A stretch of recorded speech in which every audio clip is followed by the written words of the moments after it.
Good evening. Welcome, everyone, to the February 16th meeting of the Carson City Airport Authority. I'd like to call the meeting to order. Have a roll call and determination of a quorum, please. Chairperson Golden. Here. Vice Chair Pulitz. Here. Treasurer Rogers. Here. Member Jones. Here. Member Hamilton. Here. Member Hutter. Member Norvell. Here. A quorum is present. Awesome. Harlow, could you lead us in the Pledge of Allegiance, please? I pledge allegiance to the flag of the United States of America and to the republic for which it stands, one nation, under God, indivisible, with liberty and justice for all. Approval of the minutes of past meetings of the Airport Authority. I trust everybody's had a chance to review those. Any questions, comments, or if not, in lieu, could we have a motion to approve? To approve. I second. Okay, we have a motion and a second to approve meetings of the past Airport Authority meetings. If wouldn't mind, all in favor, say aye. Aye. Aye. Opposed? Okay, those minutes are approved. Modification of the agenda. As you know, the chairman reserves the right to modify the agenda in order to most effectively process agenda items. This evening, while I won't be taking any items out of order, I am going to make a suggestion to my fellow Airport Authority members after discussing this matter with Manager Corey Jenkins, and that is that we place item number 4 onto the consent agenda. So that's just a suggestion. When we get to the consent agenda, if you could look at item number 4, which is the possibility of acquiring a Bobcat and necessary attachments, which we have spoken of before, and we're going to be discussing it in the budget today, I'm sure. I think we can move that into the consent agenda after our budget discussion, or before our budget discussion, I should say. So, just food for thought. We can, if we want to have a full discussion on it, we can discuss it in its regular order. So, on that note, public comment. Members of the public have the right to address the airport, and if there's any member who wishes to do so, now would be the appropriate time to approach us. Anyone? Sir? Are you? No? Okay. Okay, how are you this evening? Okay, wonderful. Wonderful, wonderful, wonderful.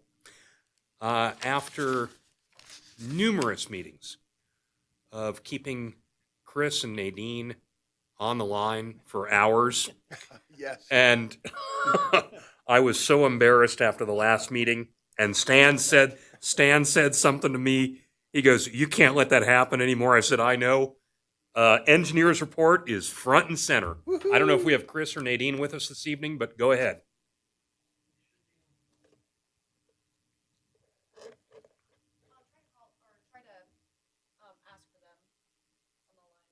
Okay.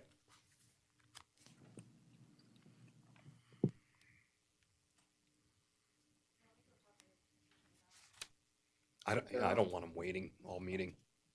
That's a good idea. Yeah, it's not fair. But they might have, unless we told them it was be first, they might not even bother getting on for an hour.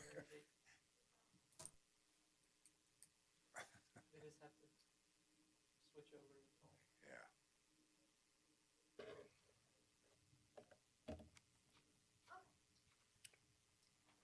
Are they with us, Danielle? You can ask again. I guess they got muted. Okay. Chris Knox or Nadine Crow, are you with us this evening?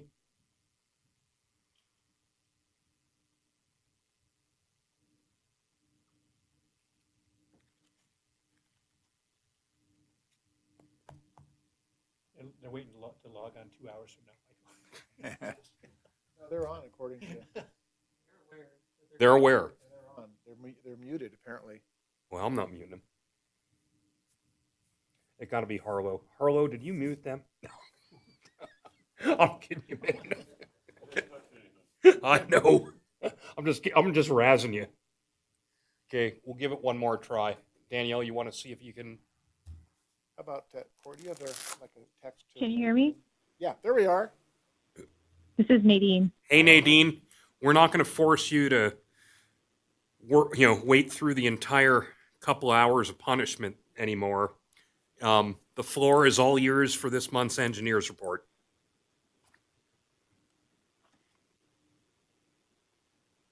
Nadine?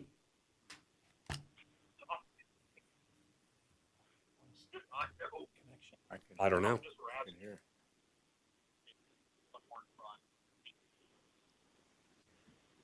I can hear vaguely. Yeah.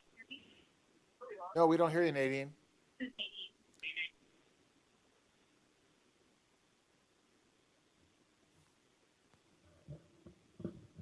You want to try that again, Nadine?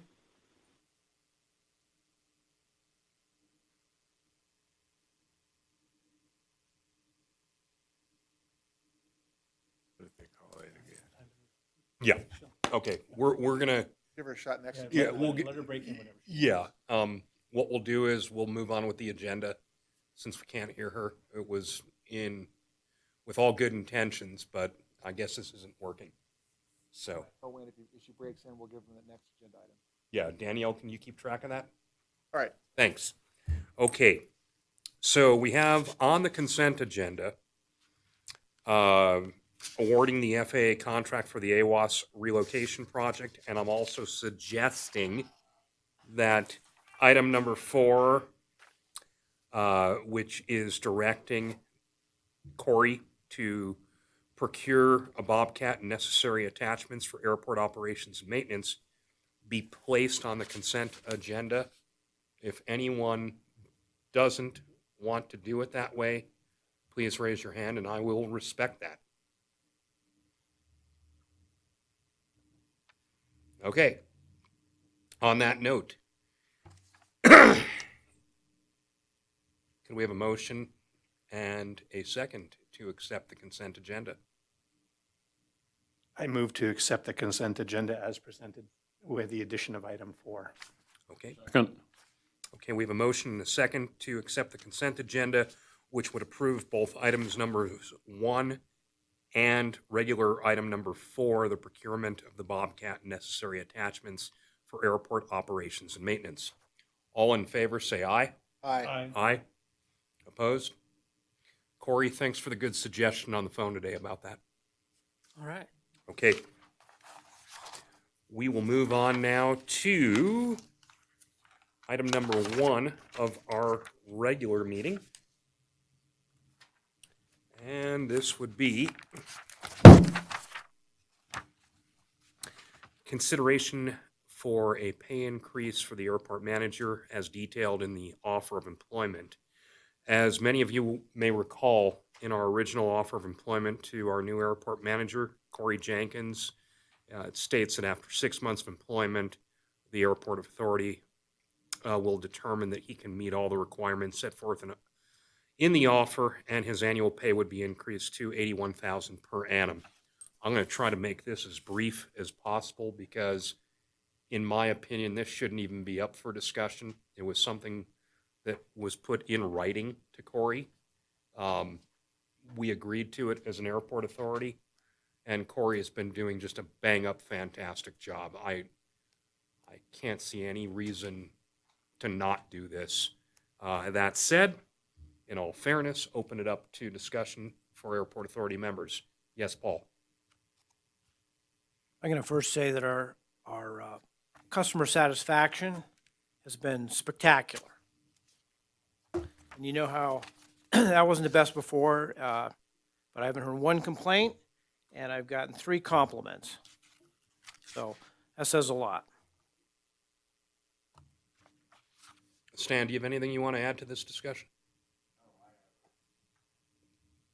I have a great relationship with Corey. I have no problem at all. Tim? All in favor? John? Good to go. Harlow? I think he's a fantastic airport manager and maybe the best we've ever had. Oh, no question about it. And I want to reiterate what Paul said. My big thing is customer service and customer satisfaction. Things have changed around here for the better dramatically, thanks to you being here. We appreciate you. So I will take this opportunity to move that we increase Corey's compensation as set forth in our agreement with him to $81,000 a year. That would be effective, I believe, March 1st. Is that correct, Corey? I'm sorry. So it's retroactive? Yep. Okay, February 4th. So retroactive to February 4th. We got a second? Oh boy, we got 2 seconds. Okay. Duke it out, guys. Danielle, whoever you want. Paul or Stan. Pick your point. I'll take Hamilton. Okay. All in favor, say aye. Aye. Aye. Opposed? Okay, motion carries. Thank you again, Corey. We really value your partnership and your initiatives with us and working with us. All of us do. Well, thank you very much. Thank all of you for your kind words. Appreciate it. Yeah, and to be honest with you, I speak on behalf of the airport users too, which I know Tim and Paul and Harlow would also. The airport users are just thrilled to have you around. We really love having you. So thank you. You're a great addition to our organization. Well, this is the point where we get to discuss the annual budget. And John, every year, it's all yours, sir. So Corey and I have gone through and started the process of the annual budget. Just some approximate timelines. We have to submit a preliminary budget to the state by the middle of April. And then our final budget typically gets submitted to the state in the latter third of May. And so just as in previous years, the process we want to use to review and approve a budget is to get it in front of you on this meeting, collect input from you at this meeting and any time between now and the March meeting. We'd like to approve the preliminary budget on the March meeting, the one that will get submitted in the middle of April. And then we will need to approve the final budget on the May meeting. So that's the timeline. What we've done is, what Corey and I have done in the budgeting process is we've gone through line by line on our budget, on our items, on our P&L items, and we've done an analysis compared to history and projecting into the future, and we've just assembled our budget on a zero, on that type of an approach. It's a line by line, zero-based budget informed by history and what we know about what might change in our operations going forward. Also, as part of the budgeting process, we choose to use that to identify capital projects, both projects funded by the FAA, AIP projects, and projects that we would like to fund using airport authority revenues. So what I'd like to do in terms of presenting this budget to the board tonight is I'd like to go through the operational budget. And just highlight, there's notes that, I'm not going to read all the information to you folks, but there are a few key points I'd like to make on that. And then I'm going to turn it over to Corey and let him talk about capital projects, both AIP both FAA funded and Airport Authority funded. Okay, so I'll start on the revenue side of our budget for next year. We are expecting our revenues to go up. We expect to be leasing an additional 12.25 acres of land by the start of next fiscal year. By the way, our budget year is July 1st of 2022 through June 30th of 2023, just for reference. So we do expect to be leasing some additional land. We expect the T-Mobile lease to come online before the start of next fiscal year. And that's actually more relevant than most people are aware of. The T-Mobile lease is approximately $2,000 a month for them to hang their equipment on our beacon. And so that's rolls up into a revenue stream that's similar to our rock sales, which get so much airtime at these meetings. And we are also planning to restart open houses, not this year, but in 2023. And there'll be revenues and costs associated with that. And the last item is we are in a position where we can transfer some money out of our checking account into the LGIP accounts to earn some interest on those. And that will result, we're going to transfer something around $300,000 into those investment accounts. And that will roll up into some increased revenues as well. On the expense side, I think that the most important thing, well, there's a couple of things worth noting. Our costs for auditing were at least double our budget this year. And part of that was because we had to go through a process we called a single audit, which happens when you spend a lot of a lot of federal government money. And so chances are we're going to have to do that again next year. And so our budget for auditing had to go up substantially to account for the likelihood of having to do a single audit. The cutoff, just for those of you who like to memorize numbers, is if we spend more than 750 grand in FAA money, we have to have an additional audit on top of our regular audit to make sure we're handling those federal funds correctly. We did include some money for raises for our staff. Rick's will be up for a review and a potential raise in August of 2022. Corey will be up for a review and a potential raise in February of 2023.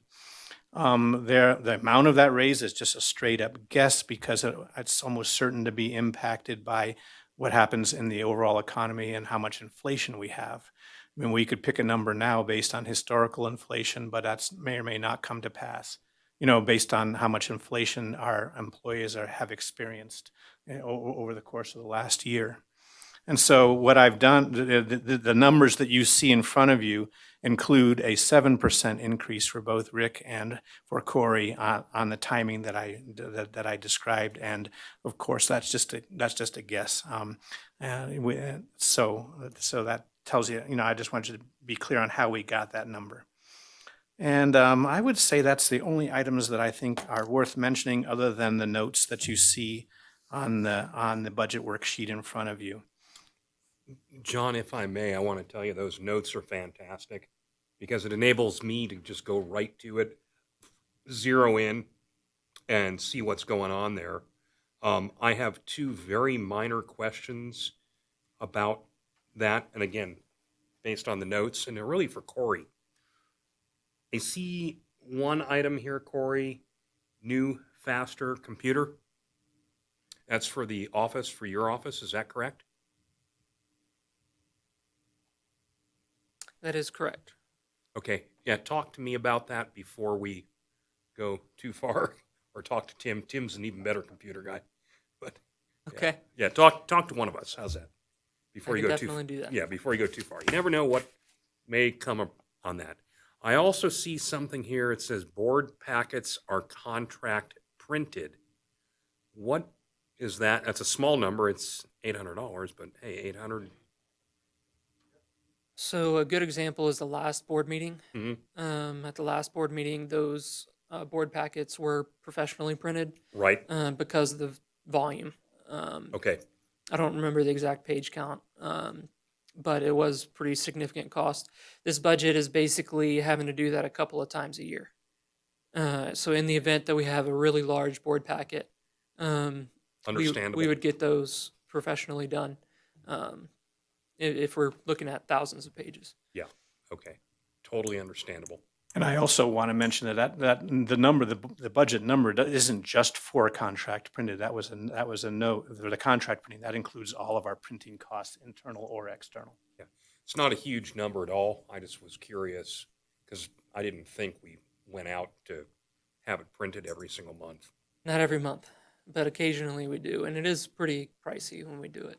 Yeah, understood. And We've done it once in the last year. Ken Mullen would do it every more often. yeah, and regularly. we have a little better printing operation in the office now. We can accommodate. We couldn't for reasonable printing. Isn't that correct? Yes. Yeah. Yes. And it's it's not unreasonable to ask the airport authority members to who are able to print up their own board packets like I did today, but it saves a little money, not a lot. I would prefer if they are here on our desk. Right. I'd prefer to have people do what some of us are doing and just do it all digitally, save a tree, but Mhm. but it's not, obviously not required that we do it that way. Sure. Okay. Um, so Corey, the floor is yours. Do you want to add anything to this discussion?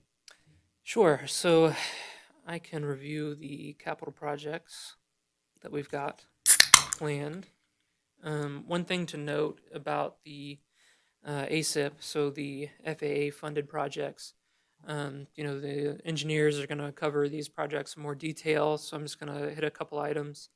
Over the past couple of years, because of the coronavirus, our local match was essentially removed from our grants, and that is restarting now. So we will be held to that 6.25% match, and that percentage is going to change potentially. And I don't think I need to go into those projects in any more detail because the engineer will be covering those. I'm going to go straight into the Airport Authority funded projects. So the first one on the list here is the Bobcat and attachments. That's what we discussed today. Well, actually, that's what went on the consent agenda today.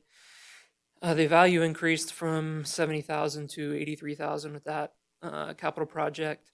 And also I wanted to mention that Stan Jones had brought up how useful of a tool the Bobcat actually is. And there's probably a lot more uses that we'll find for it than what we currently have planned. So I'm going to be doing some research, and I'm going to ask Rick to help do some research as to what can we fully utilize that tool for. And a good example is a street sweeper attachment for it. So I'll be doing some research on that in the future. So we would also like to get some architectural renderings for a new terminal. In order to get funding for a new terminal, I feel like we need renderings to sell that. So both for applying for grants and also if we were to pursue private funding, I feel like we need to have something to show in order to seek that funding. And this is for this current fiscal year. So that's July 1st, 2021 to June 30th, 2022. And one more item on there is a new terminal sign.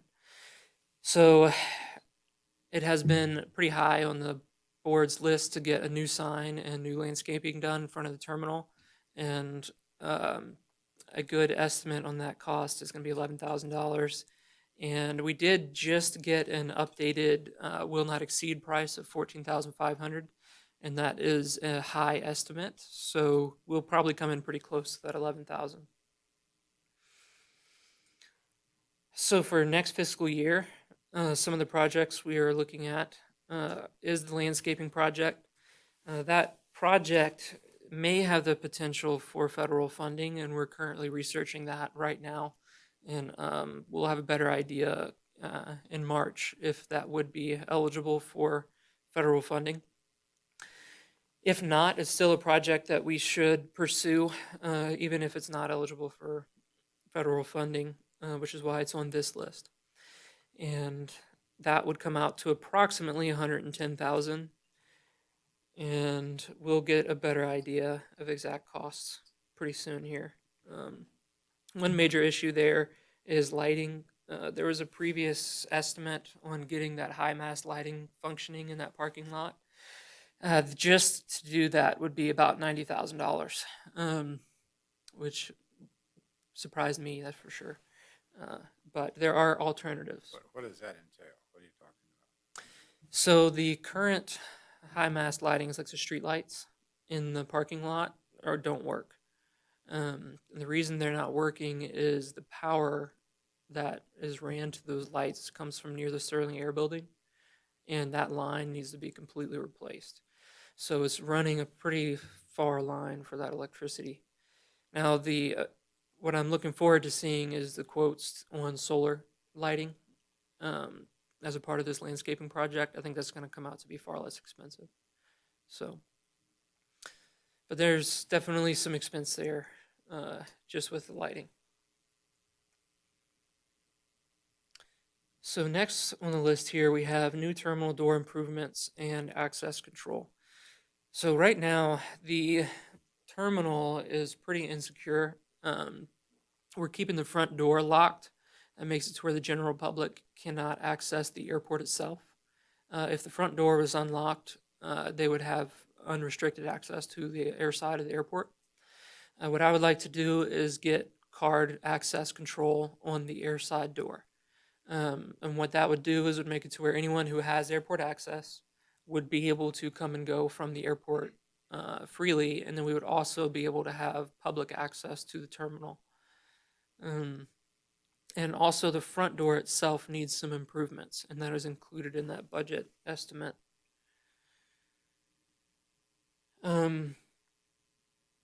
It has been suggested that the airport could use additional security cameras in general, especially over the tie-down ramps, and that was not included in this proposed budget, but I'm going to be doing some research on that and maybe include that in a future example of the budget.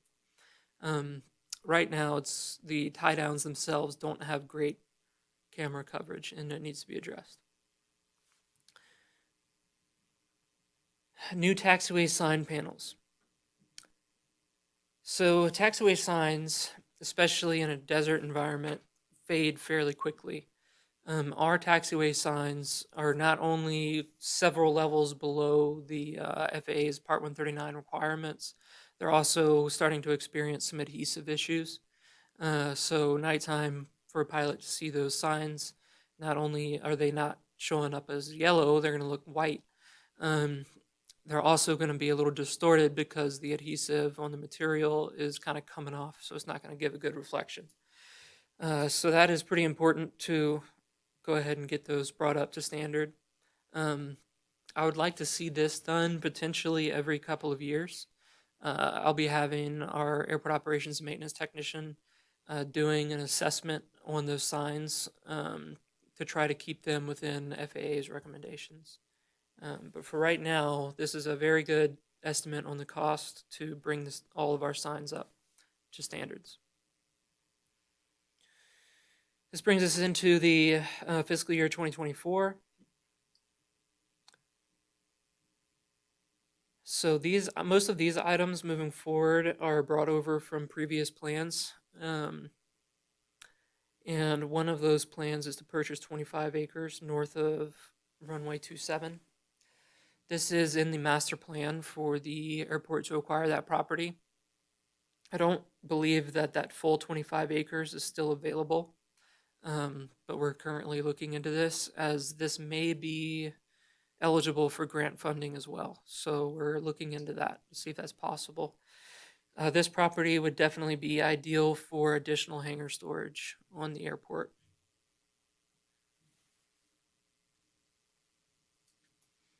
That $5 million is an estimate.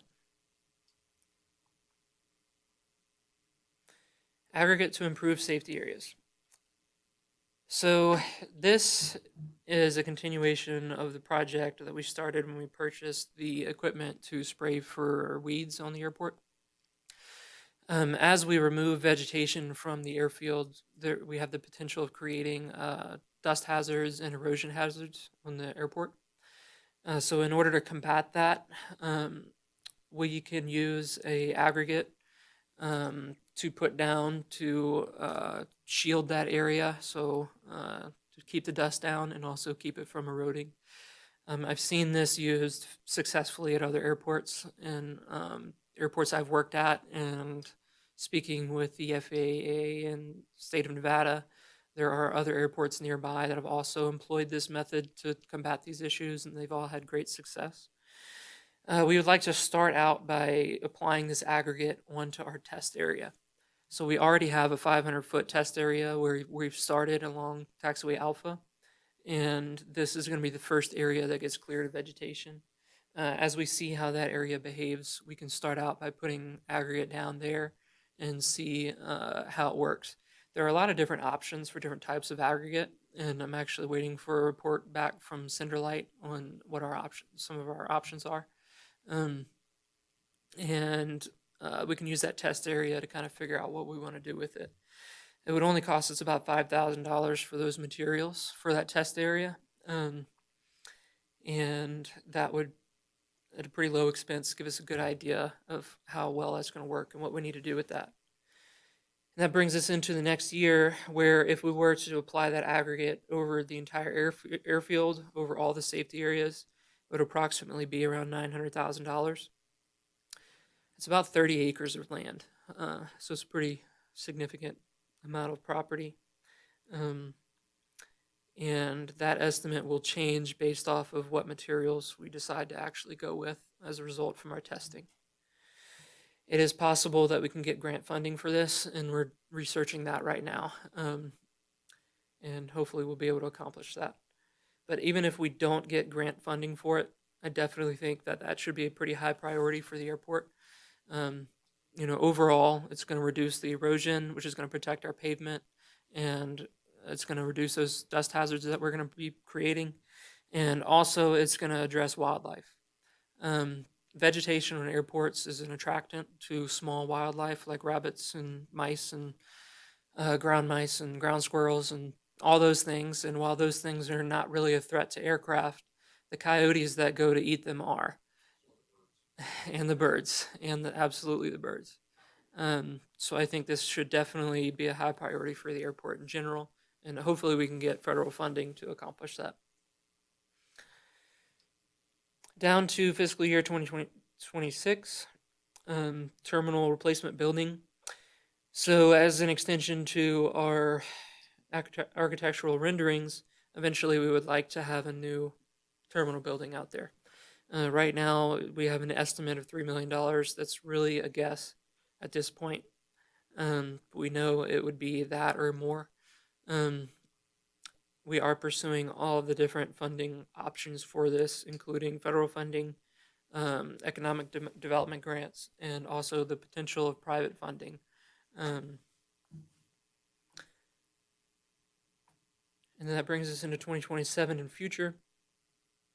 South parking lot replacement. That pavement is not going to last forever, and it will need to be replaced eventually with an estimate of $1 million. And that is all I have for airport-funded capital projects. Go ahead, John. Couple of questions.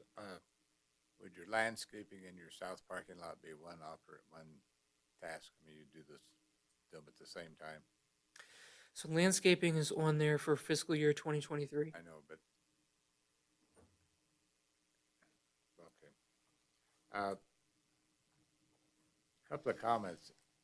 I really, and I was telling Corey today, those sweepers for that Bobcat, they're just invaluable. And those Bobcats can get into any area. I would think, I don't know if you can add this to the existing contractor, but I would sure encourage to continue to pursue that. I think it's a great addition to the Bobcat operations. My only comment on your architect rendering, I think that's very low. I think it's going to cost a lot more than $60,000 to come up with an architect rendering. Other than that, it's a great report, Corey. Thank you. Thank you. And I think there's a difference between a rendering and an actual architectural drawing. There's two different things.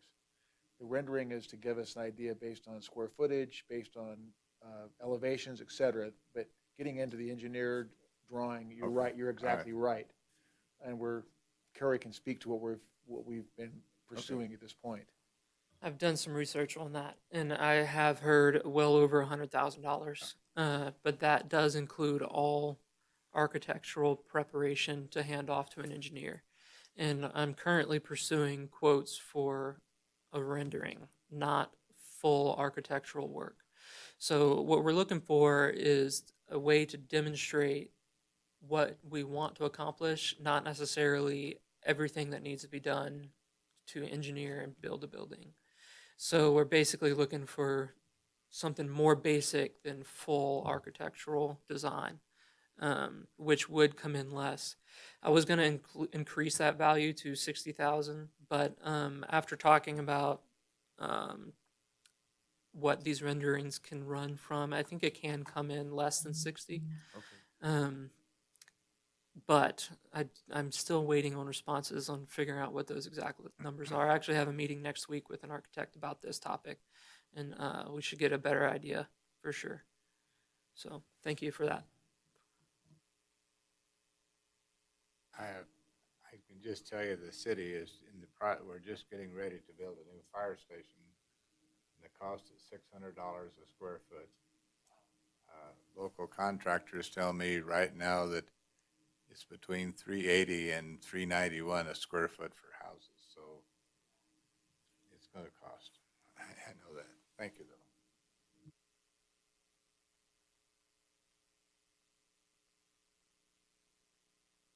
Go ahead. Corey, can you please talk to the board about the bipartisan infrastructure law potential funding for next year and beyond? Absolutely. Thank you for bringing that up. So the bipartisan infrastructure bill, we're going to have around $300,000 a year given to the airport as additional funding.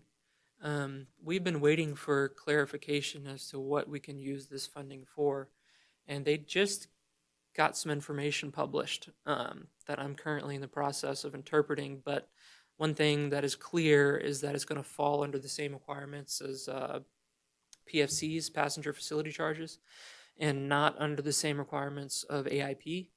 And that does mean that it's a little bit more broad than AIP funds.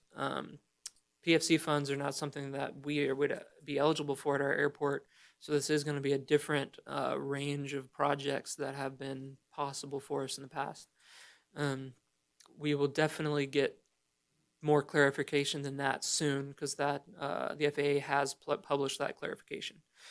What that means is this airport-funded capital improvement plan and also the ASIP plan could change pretty significantly in the very near future, based off of the interpretation of what those funds can be used for.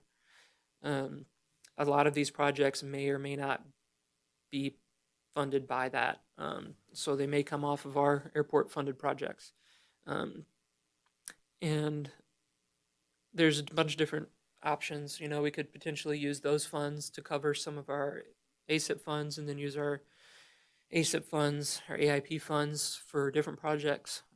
So we're going to have some options available to us, and hopefully we'll get some more clarification on what all that means exactly pretty quick here.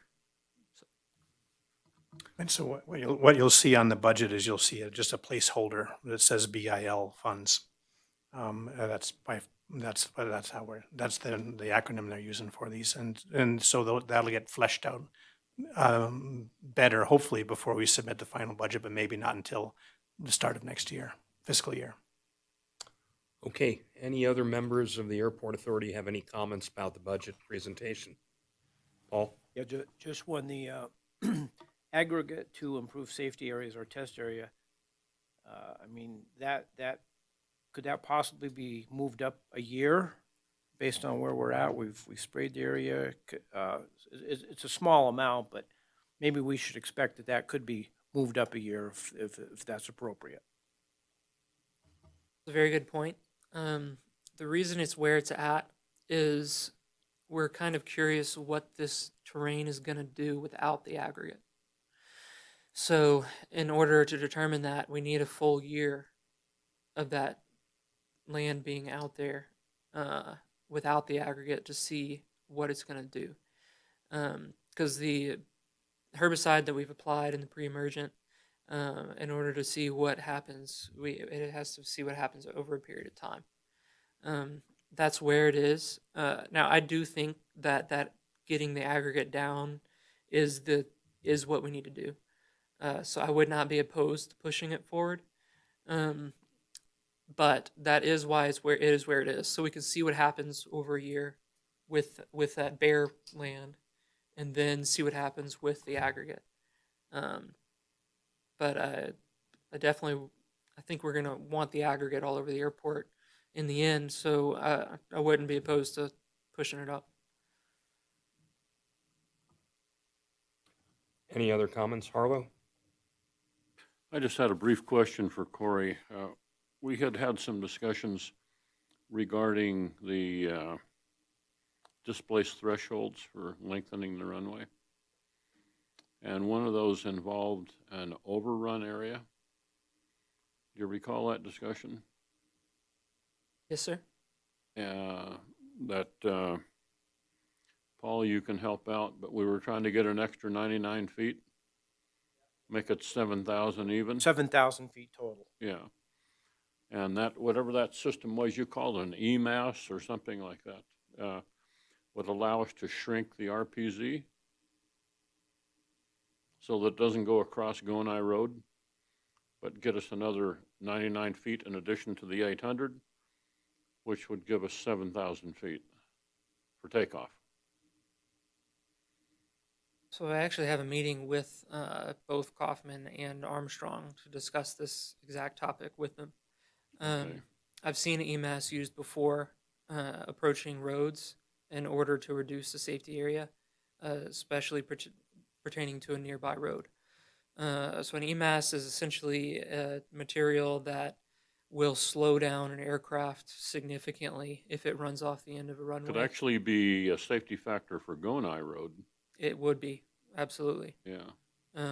And I'm not sure if that can be used or not to give us a little bit more runway length, but it's definitely something I'm researching and will be a subject of that meeting with Kaufman and Armstrong.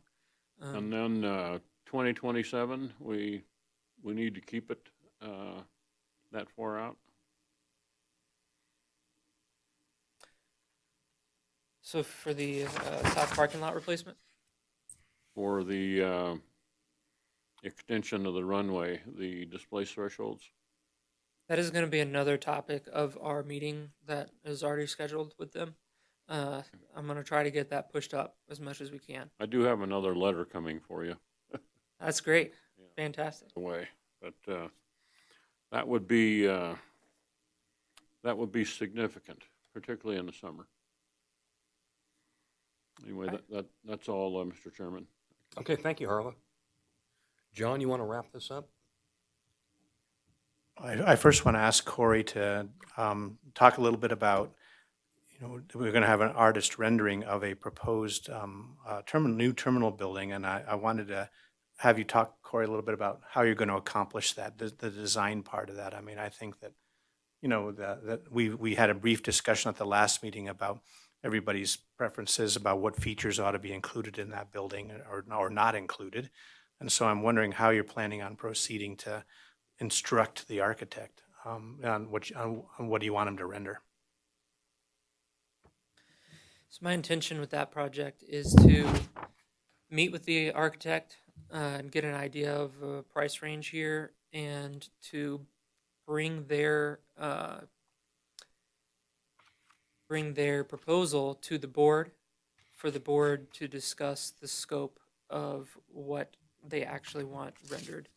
I think in a perfect world, we would actually have two renderings, one with minimum expense and a second one with if we had an unlimited budget for the project. But I'm not sure if that's going to be realistic, and that'll be hopefully some more information I get from the architect at our meeting. The reality, how much of that would cost for getting two renderings, and then I would bring that proposal before the board to finally determine what that scope is. But I have good notes on all the information I've received from the board in was at our November meeting, and also from meeting with board members outside of the authority meetings. And I've got a list of items that we definitely know we want, and then a list of items that we would want if we had unlimited budget. So that's going to be a few steps, ultimately figuring out what those things are going to cost us, then bringing that before the board for approval for the expense, and getting input from the board on what they'd like to see, finalize the input from the board from what they'd like to see, and then determine if we can get two renderings or not. I did not mention this at the last meeting personally, but I'd like to get it in the mix. I want us to run fiber up to the airport terminal building. I want us to get to the front front end of the capabilities to be digital and not the butt end where we are now.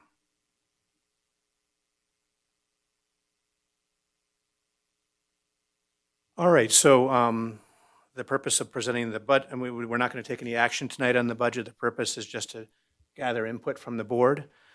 Please give Corey or myself your input between now and the March meeting. We will incorporate the input that we've gotten at this meeting and any input we get between now and March into a preliminary budget to submit to the state. So speak now or find it harder to get your input included going forward. Thanks, John. Speak now or forever hold your peace, right? Well, forever's a long time. True. Okay, I'm told that Nadine is available for us. Can you check on that, Danielle? Hello, Nadine. Hello, I'm here.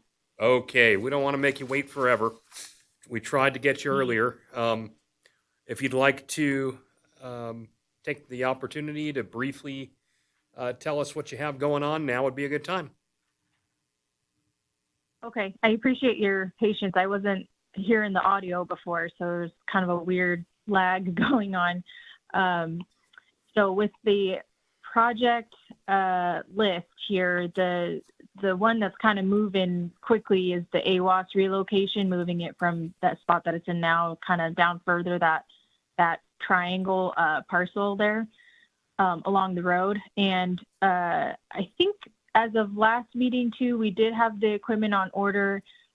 We did have a little bit of a change in the contractor recently due to the previous contractor doing the site work going out of business. So we did have to make a little bit of a switch, and that's under review. I believe Corey's got those documents, and we're gonna have to just run those by the FAA and make sure everything looks good.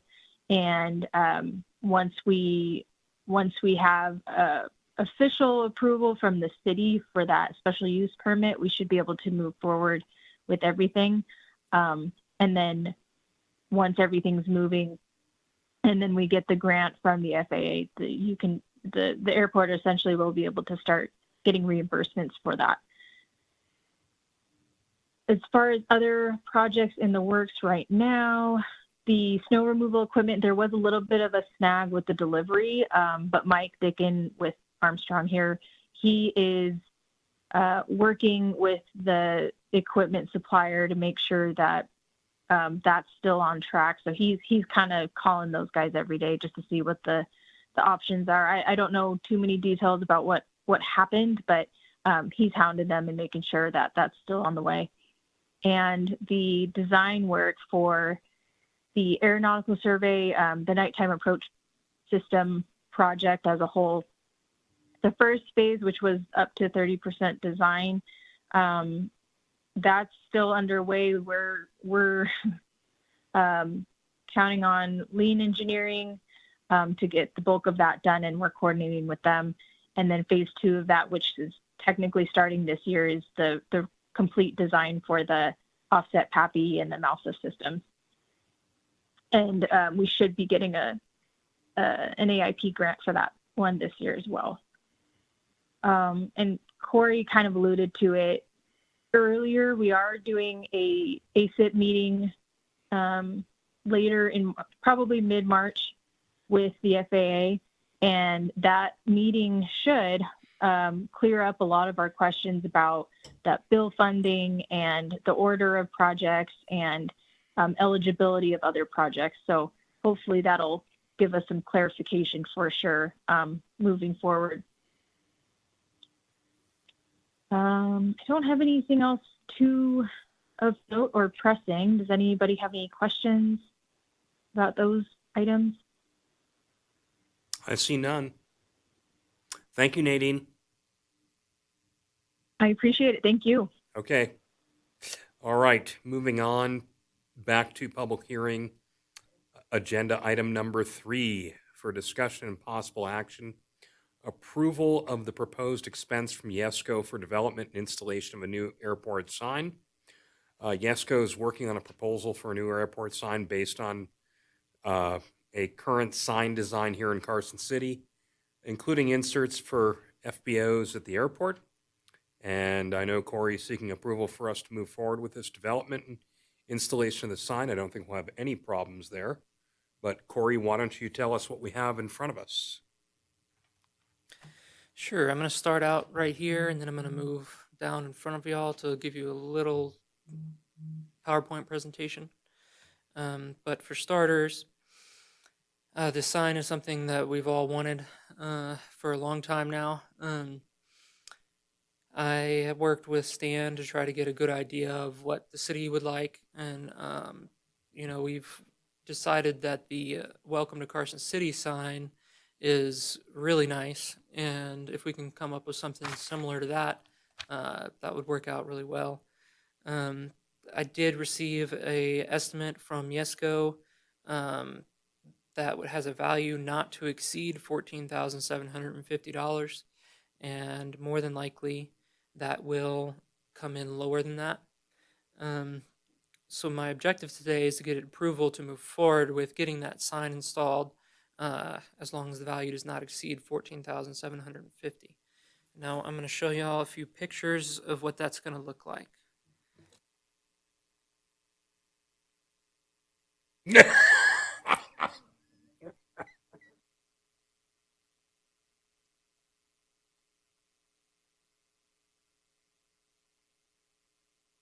Corey, can you? One question, does this include the solar panel, those welcome signs in each section of Carson include, has a solar panel? This is not light, it's not lit. This is going to have the potential for solar lighting. It is not a part of this proposal, but we can do the solar lighting without going it through the contractor. And I fully intend to do that. We have solar lighting in the same area already right now, that lights the flag out there and the other big sign.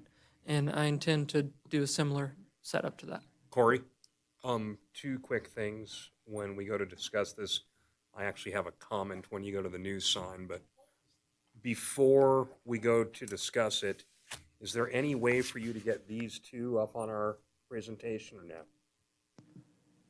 There's the old sign and the, I have those available here. just, yeah, exactly, that beauty right there. Yeah, I know it's in the board packet, but I'm Yeah, just I have those pictures here. making a suggestion. So this, go ahead, Corey. There it is. Look at that beauty. So there is our current sign. Okay, great. It's very outdated and very poor. It looks like it may even have structural problems before too long. Stan, you gonna run into it tonight?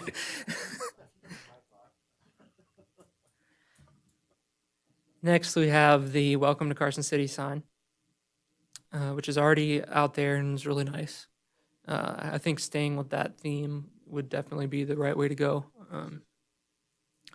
And here we have a rendering, which we just received today. That's why that's not in the board packet, of what that would potentially look like.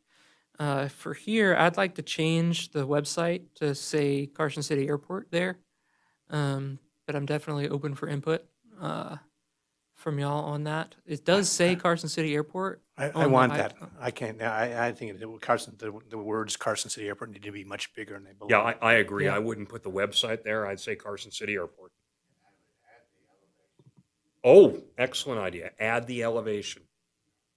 I have a Oh, comment okay, for you. okay. This is where I get to weigh in on this matter. On this sign, which I like, and I like those two ideas, Carson City Airport, elevation 4,700, what are we, 4,701? 4,703, okay. Something like that. You see where it has all these tenant signs? Yep. It is commonplace, industry standard, that the tenants pay for a portion of the sign to offset the cost. So if tenants want to have that signage out there, they can pay for that signage, and that helps offset the cost of the overall sign project. Just an FYI. I mean, that's kind of the way the world works. That's how we did it at the last airport I worked at. There you go. So I wouldn't go out there and say, hey, free lunch. We need to divvy up the costs and let those who want to place their logo or their sign out there pay the freight. Sounds good. Yep. Any other questions for me? Or a question? It sure would be nice if we could take our existing signs that we've already at least paid for the signs and fit them into where those signs are. Has that been looked at, or are we gonna have to design new sized signs? I'll talk to the vendor about that and Sure would be nice. make sure that we get them to be about the same size. Most of those companies I don't believe are operating anymore. And, Yeah, looks but like I'm the those only who one are that's interested, still operating. yeah, at least one of them. That is. I see them all, I see one or two that are still operating.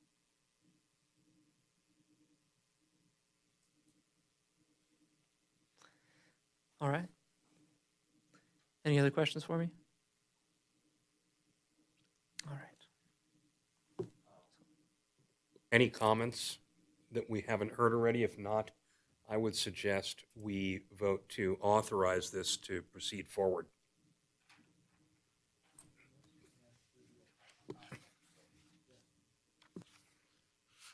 I move to authorize the airport manager to proceed with the renderings with the suggested additions. I think the And with a maximum value, Stan. What was it, 14, not to exceed 14,750. so your motion would be to approve the proposed expense not to exceed 14,750 Right. for the development installation of a new airport sign as presented. Right. Okay? Do we have a second? I second. Okay, we have a motion and a second. All in favor, please say aye. Aye. Aye. Corey, get to work on that one. Yes, sir. Thank you. Yeah, what's wrong with that sign, Tim? I know you do.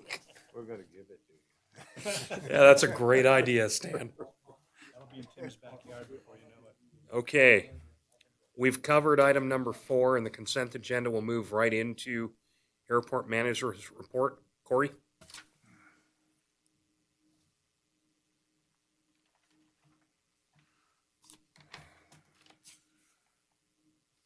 I am getting there.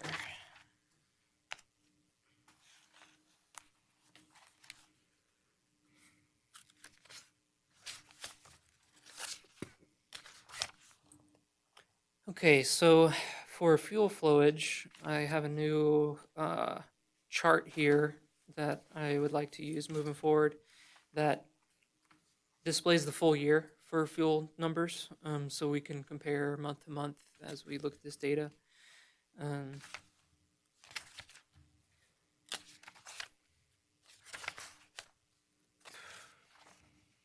So we had an increase over the previous year of 36% in January.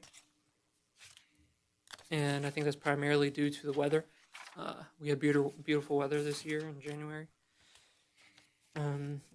So far this month, some of the big things I was working on was capital projects planning, the preliminary budget preparations, which we went over today, and also we did receive an appraisal for the triangle, so that we can move forward with that the process of leasing that land out,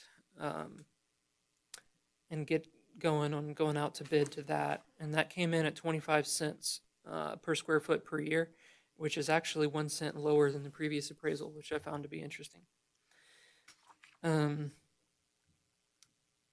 We did some work on that layout plan, and attached below you'll see a historical master plan that was done for the development of the triangle that was done in 2008, which I think was a really good find on that map. we have some 1.5 acre parcels laid out to visualize what that would possibly look like. And what I would like to do with this is essentially get an updated master plan and get those parcels developed once we're satisfied with that master plan, so that whenever we do go out to bid for the triangle, those parcels are defined. And they're also included in a master plan so that the taxi lanes and the vehicle access are all clearly defined so that the developers do their development in a way that doesn't interfere with the other projects, especially the land to the east that's within this triangle. And so that is what I'm working towards with that project. And as far as airport operations go, we had in January a total of 2,212 according to the ADSB data. And the charts for the ADSB data is also attached below. Corey, excuse me, didn't we hear also that the ADSB was down for a portion of January on and off, or has that been rectified? That was in December. December? Okay. Yeah. Okay, any questions for Corey? John? Corey, can you give me a sense of timing of when, what your thoughts are, is how quickly can we get to the point where we're putting any of the land in the triangle out for bid? I would hope that that process is completed within 6 months.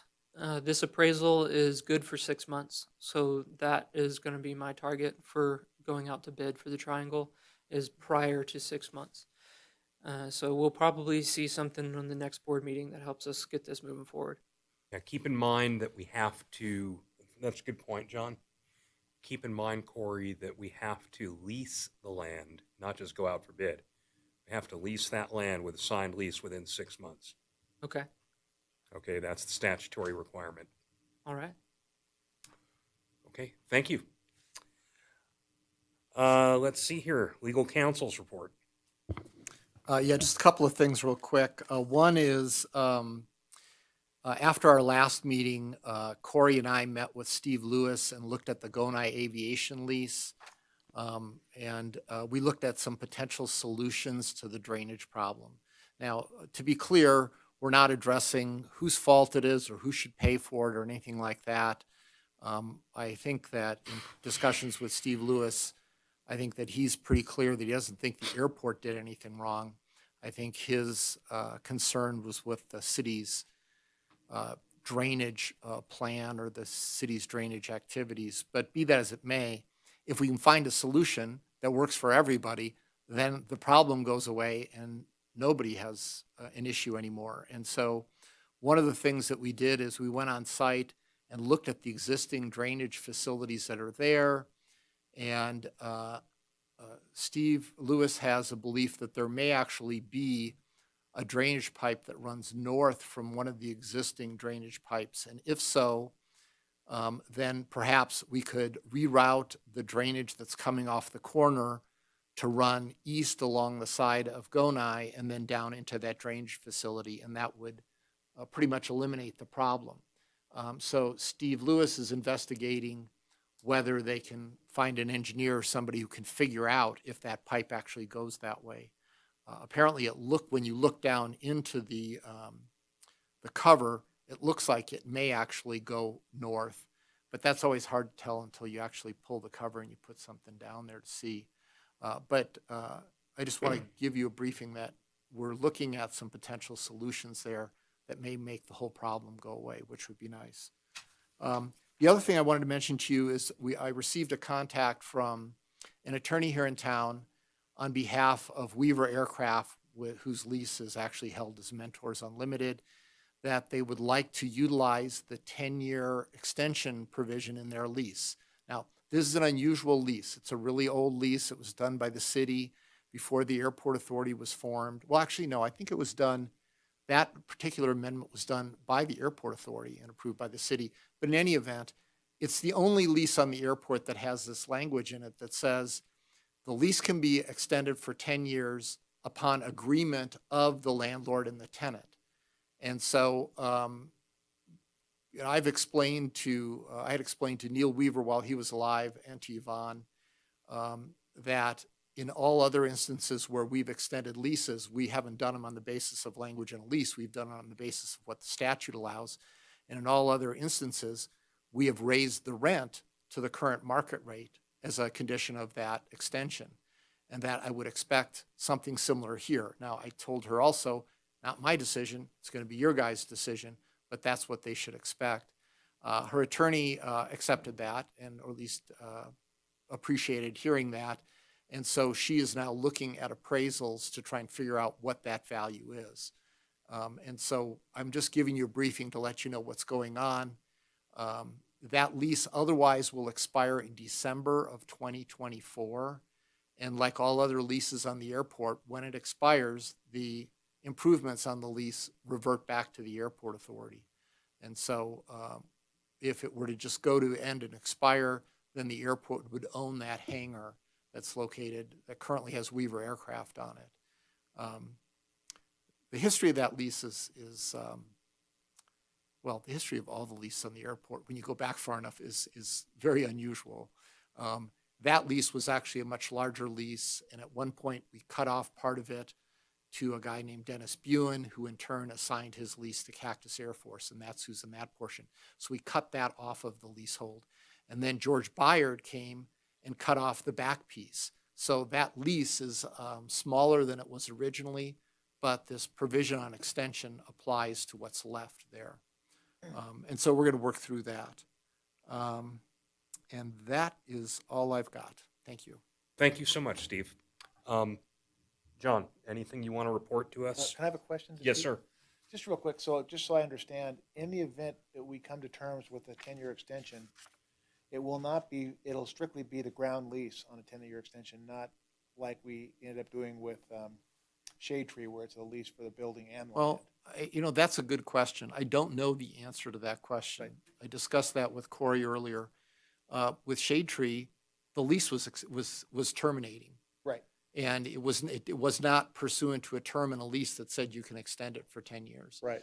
And so in that case, we said, okay, the way we're looking at it is you're basically coming back to us wanting to lease an improved parcel. So when we renewed that, or we gave it a 5-year extension, which is what we're allowed to do under the statute for a full service FBO, we looked at the improved, you know, the appraisal price as an improved property. Whether we look at it this one that way, I don't know the answer to that. It kind of falls in the middle of, if it was strictly a lease that had an extension already built in where all the tenant needed to do is say, I'm electing to have it, and there wasn't any additional agreement that had to be reached, I would say that it would just be the land only. But here it's kind of in between those, and I'm not really sure how that shakes out. Okay, well, then, once you guys do your diligence, you'll advise us what you think. Yeah, we will, and you know, if it's also part of it's going to depend on what they bring back to us. I mean, with Shade Tree, they recognized that right off the top, and when they had their appraisal, they appraised it, or they gave us a valuation based on a comparison of other properties that was based on an improved property.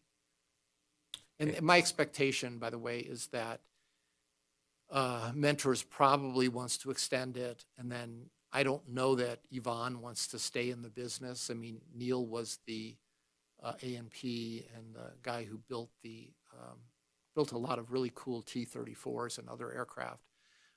And so it may well be that she's extending it so that she has something that she can actually transfer to someone else, because it may be very difficult to assign that lease when it's only got 2 years left in it. Thank you, Steve. John, if you want to give us a brief report. There's nothing particular that needs to be noted on the financials. Everything's proceeding along as expected. So in the absence of any questions, I'll let you guys read what's in the packet. Yes, Stan. I have one comment. When Corey was giving his address, he was talking about the taxiway sign panels. Did we approve that, or? Well, no, he was saying that that's something we're going to have to do. Okay, So well, that's in the it sounds capital to me budget. like it needs to be done. It's going to have to be. Okay, I just want to clarify that. Okay. Report from airport authority members. Anyone have anything they want to report? Okay, I have. Yes, sir. Go ahead, Stan. Well, I have a little knowledge about the Steve Lewis discussion. I think it's the city's position that that was done long before he purchased the property, and I'm not too sure what's going to happen. I think I will be adding to that Oh, discussion okay. in a moment. All right, thank you. Okay. I have one report from this airport authority member. Really a debt of gratitude to a few people I want to thank. Corey Jenkins, Paul Hamilton, Tim Pulitz, and one other gentleman, John Mays, who is not part of our group, but these four people helped out immensely, and I want to thank Rick Lee also, who helped out with this project.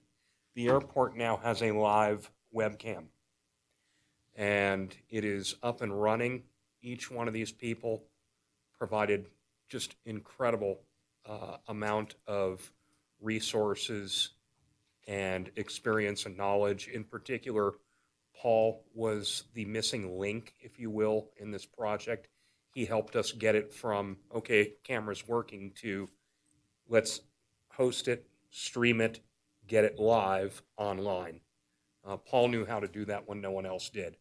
And so I want to thank each and every one of you. The webcam has been a real true asset. I looked at it yesterday when it was snowing just to look at the conditions of the runway. It also should be noted, these webcams are pretty rare. Tim's looking at it right now. They're not very common. And in fact, I had made the mistake of stating that it's the only one in Carson City, the only live webcam in Carson City. That is not true. Steve Takis told me that Fandango has a live webcam looking up 395 to show you the traffic on Carson Street. But aside from that, this is the only live webcam that shows the entire Carson City community and area. Really an asset to this airport, huge. They're very difficult to get up and running. There's just a lot of logistics to them. It's not a matter of cost. It's getting all the pieces of the puzzle in place and working. So That is that now we actually have 3 views of windsocks at the airport, which is so valuable to have, to be able to look at. So this is a spectacular. We may be the only airport around, there's a general term, that has a live video camera. So it's spectacular. It's great it is fantastic, and we're actually, I'll do a little self-promoting. We are installing camera number 2 at Elko Regional Airport. We have the hardware. The last piece of the hardware is arriving tomorrow, and thanks to Paul, we know how to do it now. he was literally the miss. All of us were looking at this. Myself, Tim, Paul, Corey, and Steve Takis. We were looking at the webcam on a private network. We couldn't figure out how the hell do we get this linked to the website. So we're live. We have a live webcam of the airport. It looks pretty damn nice. So thank you all for all of your assistance. This was a project many, many, many months in the making.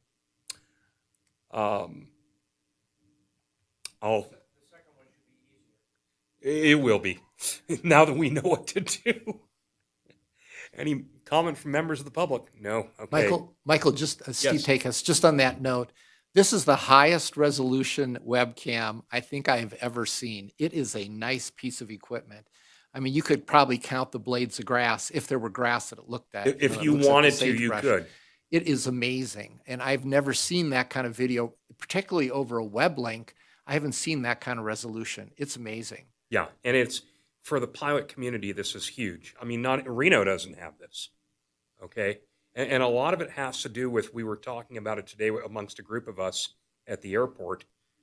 You have to have a dead center, unobstructed location near the runway where you can place this thing with a view of the surrounding terrain. And we could never place this at the FBO. It wouldn't work. It would be tough to place it at the terminal building. Possible, but difficult. This gives us that panoramic view, 360 degrees around, with, as Paul stated, 3 different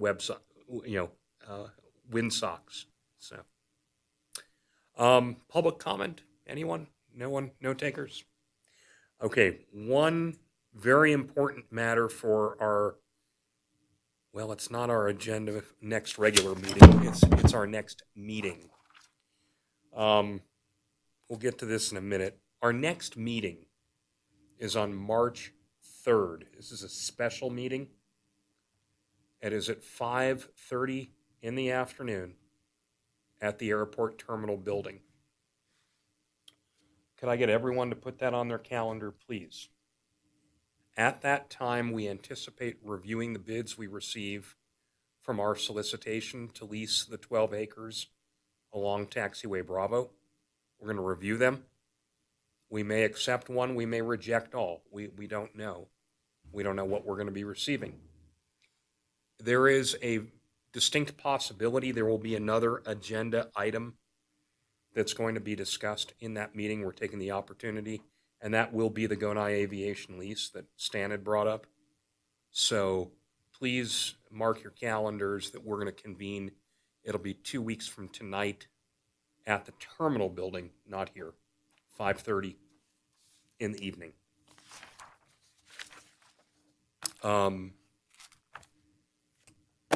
Anybody have any agenda items for the next regular meeting that they want agendized?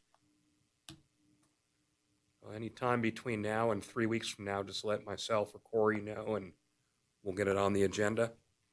And on that, we're going to adjourn. Thank you so much.